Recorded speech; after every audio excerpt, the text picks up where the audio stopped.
तुला राशि के लिए बृहस्पति ग्रह का परिवर्तन क्या फल देगा। आज के वीडियो में हम बात करेंगे लिब्रा साइन के लिए। जी हाँ दोस्तों, तुला राशि 12 साल बाद बृहस्पति ग्रह आपकी राशि में आ रहे हैं 1 मई 2024 से 14 मई 2025 के बीच में। दोस्तों, समय और स्थिति कभी एक सा नहीं रहती, चाहे घर में भगवान ही पैदा क्यों ना हो जाए। भगवान कृष्ण को ही देख लीजिए। जन्म हुआ जेल में, बचपन बीता यमुना किनारे, प्रेम हुआ राधा से और विवाह हुआ रुक्मणी से। चाहे यह लीला भगवान विष्णु की ही थी, फिर भी कथा हमें यही संकेत देती है कि वक्त हमेशा बदलता रहता है और तुला राशि का भी वक्त बदल रहा है। 1 मई 2024 से 14 मई 2025 के बीच में बृहस्पति ग्रह का राशि परिवर्तन। नमो नारायण जी, मैं ज्योतिष आचार्य डॉक्टर नारायण, आपका दोस्त, आप सभी मित्रों का हार्दिक अभिनंदन करता हूं आपके अपने YouTube channel Narayana astro world में। और आपको एक मैं धन्यवाद और भी दे रहा हूं कि आपका जो प्रेम है हर रोज मुझे वीडियो में दिखाई देता है, चैनल पर दिखाई देता है। आपने यह वीडियो बड़ा ध्यान से देखना है और समझने की कोशिश करनी है, क्योंकि जैसे आप ध्यान से देखेंगे और समझेंगे तो आपको भी ज्योतिष का ज्ञान हो जाएगा और आपको किसी ज्योतिषी के पास जाने की जरूरत भी नहीं पड़ेगी। आप अपनी पत्रिका में खुद ही आकलन कर लेंगे कि कैसा समय चल रहा है। आज का कार्यक्रम बहुत खास होने वाला है तुला राशि के लिए, क्योंकि आपके तमाम प्रश्नों के जवाब, कैसा रहेगा आपका वैवाहिक जीवन, कैसा रहेगा आपका व्यापारिक उतार चढ़ाव, नफा नुकसान, आपकी यात्राएं, धार्मिक यात्राएं, बिजनेस टूर, छोटी यात्राएं, बड़ी यात्राएं, आपकी लव लाइफ, इन सभी प्रश्नों का जवाब आपको इस वीडियो में दूंगा। यह राशिफल हमारा चंद्रमा पर आधारित है, यानी मून साइन पर। तो जिन मित्रों की जन्म पत्रिका में यह राशि बनती है वह वीडियो जरूर देखें और ध्यान से देखें। आइए शुरू करते हैं। सबसे पहले बृहस्पति ग्रह की डिटेल आपको बता दूं कि देवगुरु बृहस्पति क्या है। परमात्मा द्वारा नियुक्त देवगुरु बृहस्पति देवताओं के गुरु माने जाते हैं, इसीलिए इन्हें देवगुरु बृहस्पति कहा जाता है। इनके पास जो क्षेत्र है ना काम का, वह बहुत बड़ा क्षेत्र है। जैसे आपका प्रेम प्यार के लिए, आपकी वैवाहिक स्थिति कैसी रहेगी, कैसा आपको जीवन साथी मिलेगा, व्यापार कैसा रहेगा, संतान के लिए, पढ़ाई के लिए, ज्ञान के लिए और धार्मिक यात्राओं के लिए, बिजनेस के लिए, इन सभी बातों के लिए देवगुरु बृहस्पति ही जाने जाते हैं और माने जाते हैं। 1 मई 2024 से 14 मई 2025 के बीच में पूरे एक साल तुला राशि के 8वें घर में रहेंगे बृहस्पति ग्रह। 7वीं राशि है आपकी मेष, वृषभ, मिथुन, कर्क, सिंह, कन्या और तुला।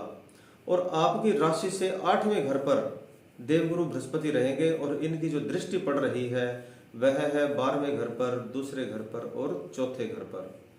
सबसे पहले तो बात करते हैं बृहस्पति ग्रह जहां बैठे थे वहां क्या फल दे रहे हैं आपको।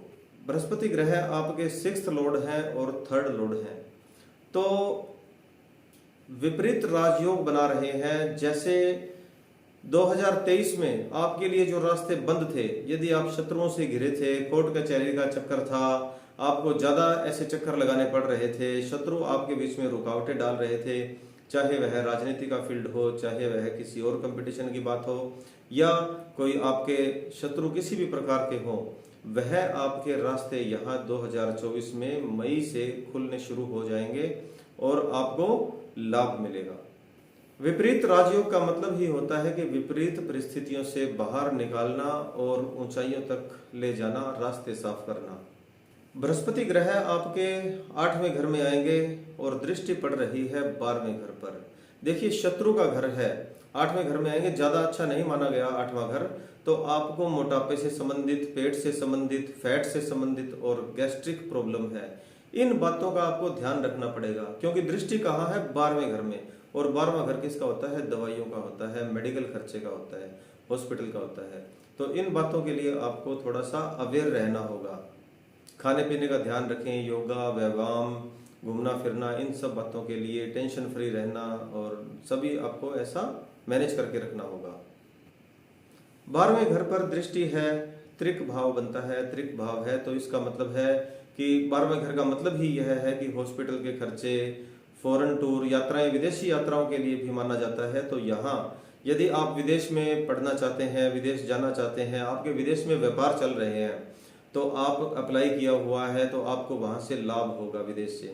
और खर्चे तो भाई हॉस्पिटल के चक्कर का भी यहाँ पड़ेगा, क्योंकि 12वां घर हॉस्पिटल का, मेडिकल का होता है। तो जरूरी नहीं है कि आपकी सेहत को लेकर ही हॉस्पिटल जाना पड़े।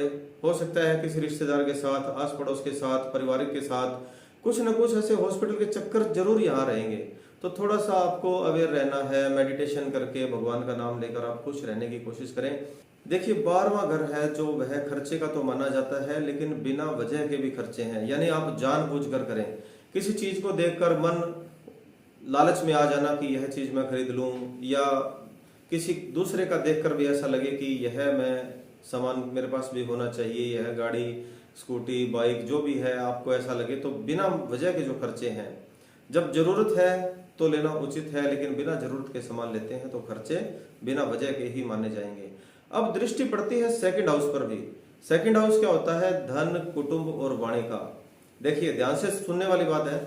12वां घर है खर्चे का और सेकंड हाउस है धन का, यानी खर्च भी हो रहा है और सेकंड हाउस है जो धन का है, तो वहां भी दृष्टि है, यानी धन तो आएगा, व्यापार अच्छा चलेगा, लेकिन अपनी सोच समझ से आपने उन खर्चों पर नियंत्रण करना है। गुरु आपके धन भाव को भी देख रहे हैं, सेकंड हाउस को, और खर्च भाव को भी देख रहे हैं, 12वें घर को। तो बैंक बैलेंस बढ़ना, कामयाबी मिलना, इनकम ज्यादा होना, यह तो यहाँ रहेगा। लेकिन जो खर्चे हैं बिना वजह के, उसमें आपका समय भी खर्च होगा, क्योंकि यात्राएं भी शामिल है। तो आपको अपना समय और अपने खर्चे थोड़ा सा मैनेज करके रखना है। सेकंड हाउस होता है धन, कुटुंब और वाणी का। धन पर हमने बात की, दूसरी बात है वाणी की बात करते हैं। तो कुछ व्यक्ति ऐसे होते हैं जो बोलना चाहते हैं लेकिन बोल नहीं पाते, कॉन्फिडेंस नहीं हो पाता, अपने आप में मस्त रहने की कोशिश करते हैं, शर्मा जाते हैं। तो यहाँ उनका जो यह नेचर है वह जरूर बदलेगा। थोड़ा सा प्रयास तो करना पड़ता है, लेकिन प्रयास करेंगे तो सफलता बहुत जल्द मिल जाएगी। जो इंट्रोवर्ट है वह एक्सट्रोवर्ट की तरफ थोड़ा सा परिवर्तन करने की कोशिश करेंगे। यानी बोलने का दम नहीं होता, किसी के सामने कोई बात कहनी है, सोचना नहीं होता, तो यहाँ आपको दम मिलेगा, बोलने में आपको साहस मिलेगा, कॉन्फिडेंस मिलेगा, और मान सम्मान की इच्छा रखेंगे, मान सम्मान प्राप्त करेंगे और सामने वाले को भी मान सम्मान देंगे, क्योंकि वाणी का भी सेकंड हाउस होता है। तीसरा है इसमें कुटुंब, धन, वाणी और कुटुंब। तो यहाँ पर जो कुटुंब है, कुटुंब क्या होता है? परिवार होता है। परिवार में खुशहाली रहेगी, कुछ गुड न्यूज मिलेगी। यदि आप कोई प्लानिंग करके चल रहे हैं पहले से किसी काम के लिए, घर खरीदना है, वाहन खरीदना है, मई के बाद जल्दी ही वह आपकी इच्छा पूरी हो जाएगी। फैमिली प्लानिंग के लिए या कोई घर में नया सदस्य आना, इन सब बातों के लिए आपको गुड न्यूज ही मिलेगी। और परिवार के साथ धार्मिक यात्राएं, क्योंकि बृहस्पति ग्रह होते हैं ज्ञान के, अध्यात्म के, तो यात्राएं होगी तो धार्मिक यात्राएं होगी। तो धार्मिक यात्राएं, कहीं आना जाना या विदेशी टूर लगना, यह बातें यहाँ स्वाभाविक बन रही है। अब दोस्तों एक बात और भी बता रहा हूं आपको कि बृहस्पति ग्रह आपके 6th लॉर्ड होकर सेकंड ग्रह को देख रहे हैं। तो मुझे एक बात और यहाँ नजर आ रही है कि आपको लोन लेना पड़ सकता है, कर्जा लेना पड़ सकता है। वैसे तो जो मित्र कर्जा लेना चाह रहे थे या जिनको जरूरत थी, उनको तो कर्ज मिल जाना एक अच्छी बात है, लेकिन मेरी नज़र में मैं कहता हूं कि कर्जा लेना ज़्यादा अच्छा नहीं होता। तो आप अपने अकॉर्डिंग मैनेज कर लें इस बात को। बृहस्पति ग्रह आपके 4थे घर को भी देख रहे हैं। इसका मतलब है सुख सुविधाएं, यानी सुख सुविधाओं में बढ़ोतरी होना, गाड़ी बदलना। यदि आप कुछ गाड़ी चेंज करना चाह रहे थे, आपके मन में ख्याल आएंगे कि मैं गाड़ी बदल लूं या घर बदल लूं या प्रॉपर्टी खरीद लूं।